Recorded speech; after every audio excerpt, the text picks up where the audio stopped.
Kenny, of 4 minutes. Thanks, Councillor, and thanks, Minister, for taking this issue into Dáil today. Minister, as you might know, there's 1,500 Palestinian prisoners in Israeli jails at the moment, which are on hunger strike.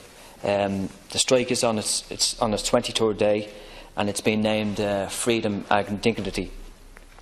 At the moment, the prisoners are only accepting water and salt to sustain themselves.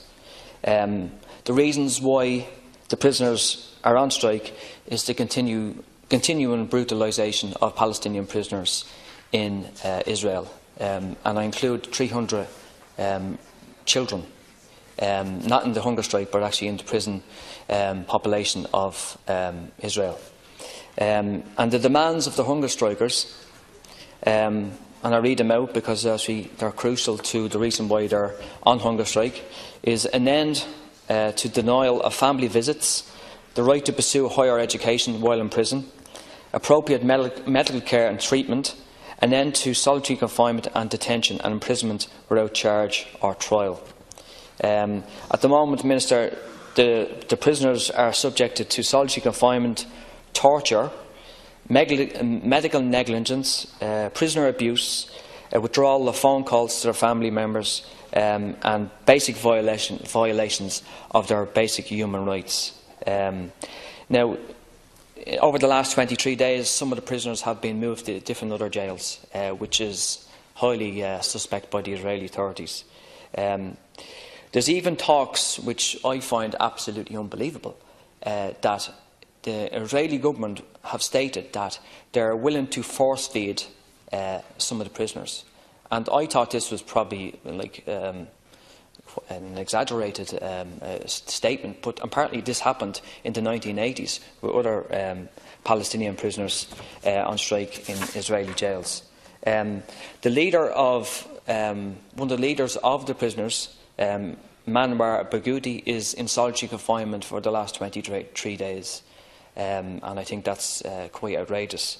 So the Israeli government have refused to negotiate with the prisoners on their demands, and they are referring to the prisoners as terrorists. I refer to them as political prisoners. Now, Minister, there is growing international solidarity and support for the prisoners across the world. Ireland has generally a very good record of showing support for Palestinian rights and Palestinian statehood and so forth. And also we had a similar situation in the early 1980s here with hunger strikers in the north of Ireland. So we know what people have to do to demand their rights, and what the extremes people will go to just to highlight their issue. So, Minister, I'm asking you today to obviously try highlight this issue, plus also to summons the Israeli ambassador to say, look at that. Meet and negotiate with the prisoners at the moment, because it really is only a matter of time before some prisoners will die. Thanks. Thank you. Minister. Thank you, Councillor. The position of Palestinian prisoners jailed by Israel is an issue which Ireland has consistently raised over the years in our dialogue with the Israeli authorities. This has included contacts both here in Ireland and in Israel, as well as in our discussions at EU level and indeed at United Nations level.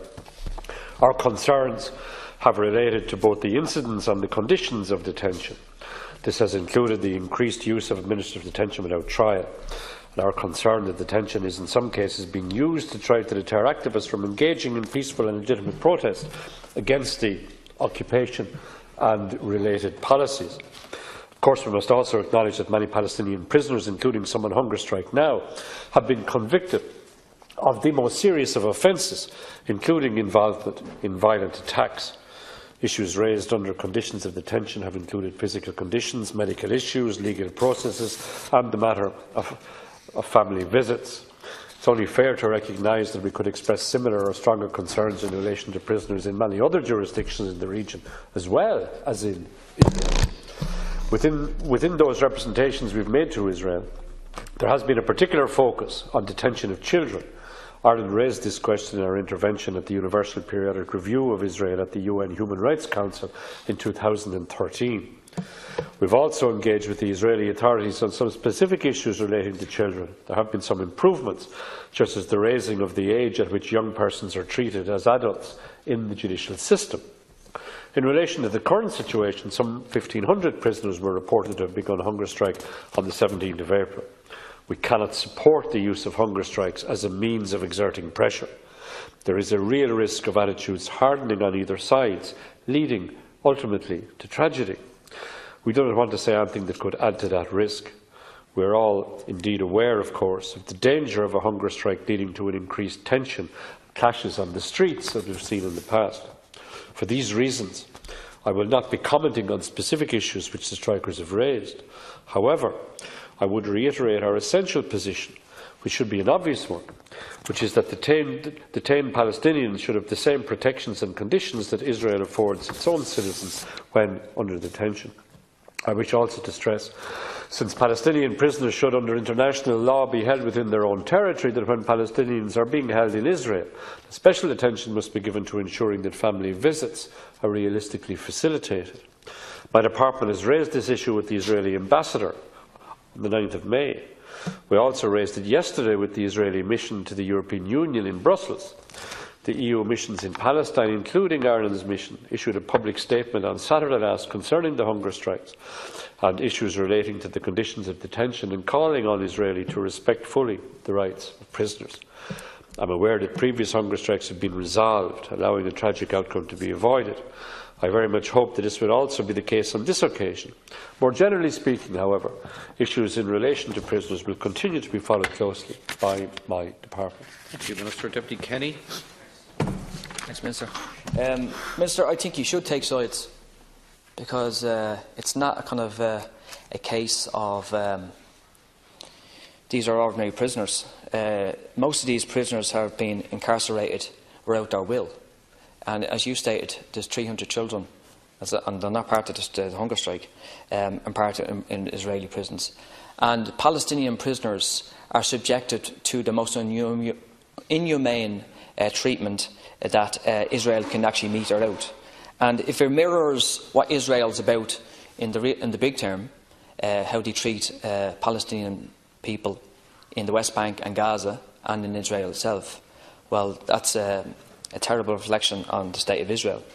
But, Minister, I think it's important that you contact the Israeli ambassador in this country, stating that you are extremely worried about the ongoing issue with political prisoners in the state of Israel.